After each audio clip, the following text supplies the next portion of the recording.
Hey everyone, RemanX here, and we got a lot to unpack. The Mystic nodes for Doom 2.0 have been revealed, and there is a clear, clear winner in the effort to determine what teams are going to win the rounds for us here.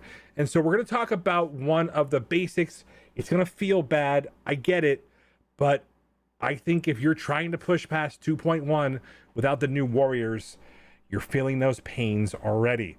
So the new warriors, which are Deathpool, Dagger, and Cloak, are substantially required right now for those nodes. And the main reason is because of what they provide from both a control element, they provide from healing, and overall damage potential. So I think there's a couple of different choices that are kind of front of mind, but I want to talk about going forward what to kind of expect as a raid team. So new warriors, pretty much non-negotiable if your alliance wants to start pushing 2.0. Obviously you can determine who has them well built up. I will say that I've gotten a lot of good reports from 2.0 with 3-star 3 red being able to do the early Doom raids, so moving past the headache that was 1.1. so if you're able to get them from the battle passes, you're able to hit that 45 percentile or above on the two blitzes, because they gave us because they made the mistakes and we got a bunch of extra luminous credits in our mail. We'll be able to get both Cloak and Dagger unlocked. So stay tuned. Let me know how you guys are making out. I'm curious to see that in the comments. That being said, the question mark is who's left. And so there's a lot of choices here, but I think the obvious choice is going to be Silver Surfer for the extra focus and resistance for the team. He pairs really well with Deathpool, and you can say that he's probably this is probably his team for raid team purposes, and having that ability block is going to be nearly essential. Speaking of ability blocks, I think an early winner is going to be Adam Warlock. Now, Adam Warlock was much maligned by yours truly when I said, oh geez, I really wish he was usable in the raid nodes, and I kind of got my wishes when Deathpool started tossing him energy like they were best friends riding on Silver Surfer's surfboard into the future. And so from that aspect alone, there is some potential, but the most important thing I want to talk about is the boss node. And the boss node is going to come down to, you can use Doom, and Doom is a viable option. But what I will say is the fact that he can extend all negative effects on his basic, the fact that when we look at his ability block, apply disrupted to all enemy protectors, cough cough, shield security on that boss node, so they can't do the reflexive heal. It's a pretty big deal. Okay, so I just want to go through that and say that this is something going forward. I think he is a strong winner. Now obviously you can use Doom, but the way that the raid is, depending on where Doom is, Tech is in the middle of the raid, and Tech feels the worst. I'm still unpacking Tech characters. I'm going to make some recommendations probably by the end of the night tonight. And early tomorrow morning, I'll have a better idea of what I've used for the Tech roster, so stay tuned. I'm unpacking all this data as we go forward. So the question I get is, okay, now that we have a raid team, what ISOs on them? So we're going to start with this. Deathpool as a striker just seems to make sense. She does a lot of damage. She has bleeds built into her mechanism. But more importantly, if she can triple tap on certain characters, she deletes buffs, including some pretty significant buffs on some pretty significant characters.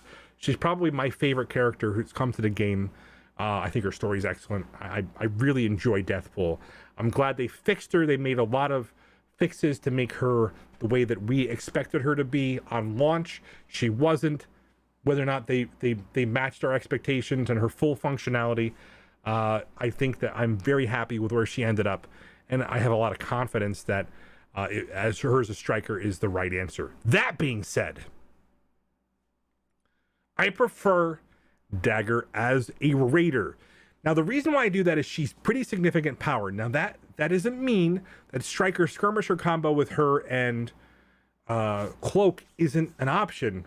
But the fact is she does pretty significant damage, and if she can erase some of those characters, or at least get them to the edge of death, it's a big deal. And she's often hitting when there's 6+ characters on the screen, So she's actually adding some additional vulnerables for the rest of the team to get off. And so obviously you're seeing a lot of stacks of vulnerable, and that empowers Doom, who I currently have as striker, and Silver Surfer, who I have as striker, and Adam Warlock, who I currently have set as striker, to get their dirty business done and double tap whatever is in front of them with that vulnerable. Okay, so it's very important that we take that into account and unpack the fact that we need to have vulnerables for the strikers that we have on the team to exploit. And so she does it the best because her abilities all multi-target with the exception of her basic. And then you can, call in Cloak for the assist. That being said, the one that I'm sitting on here as kind of my big question mark is Cloak. And so Cloak is a very interesting scenario.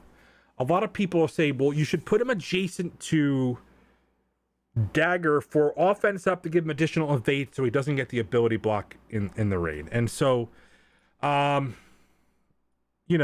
like the bonus dodge chance that he gets was 20% with his passive. He gives additional focus for them.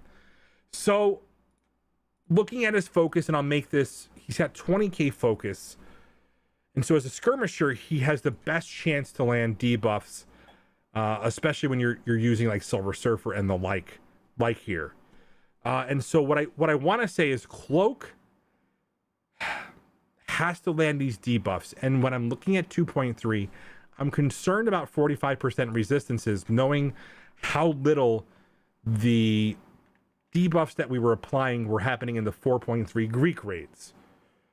So I prefer to have him here. Hopefully when I get to the 2.3 raids, I can play around with some ISO options with him by taking Skirmisher off and seeing how often he hits his debuffs, so we get a better idea of how that matters, because maybe I just simply put the T4 on it and then use the offense up to account for the extra focus being lost from Skirmisher.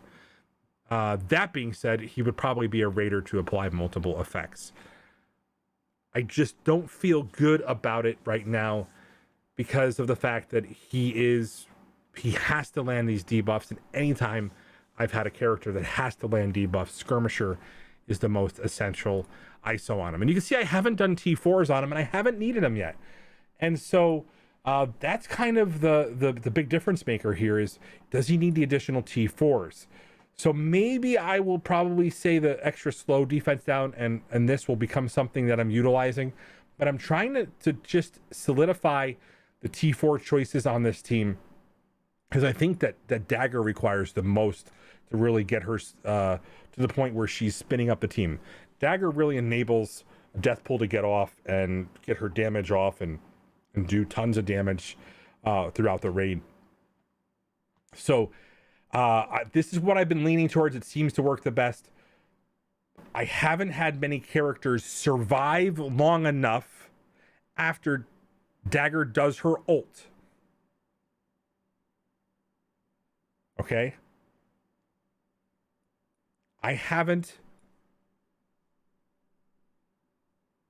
had him survive long enough, and more importantly, you could see the on-crit abilities. Okay, the positive effects that she has. So as a raider, she does have some on-crit abilities that make it so that she is much more functional. Things like death proof, immunity, and whatnot are going to be important to be removed by her as a raider. So I'm locking these in. I'm going to say that Adam Warlock is better than Dr. Doom. Silver Surfer is probably really good for the 2.3 raids.